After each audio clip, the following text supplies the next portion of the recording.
জুলুম কি জিনিস, জুলুমের ফল বড় ভয়াবহ। জালেম বুঝে না জুলুম কাকে বলে, নির্যাতনকারী বুঝে না জুলুম কাকে বলে, বোঝা উচিত।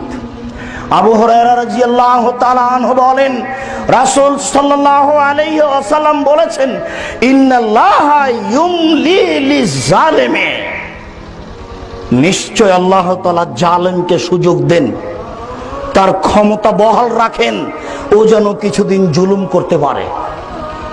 এটা আল্লাহর নীতি।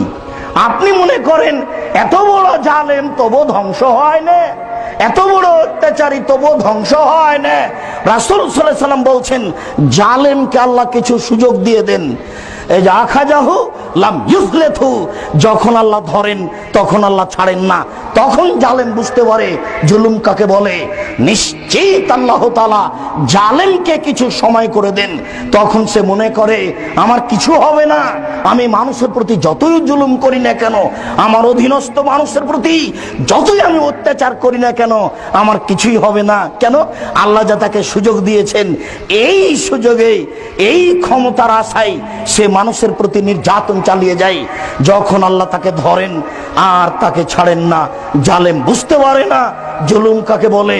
জালেম বুঝতে পারবে জুলুম কাকে বলে বিচারের মাঠে।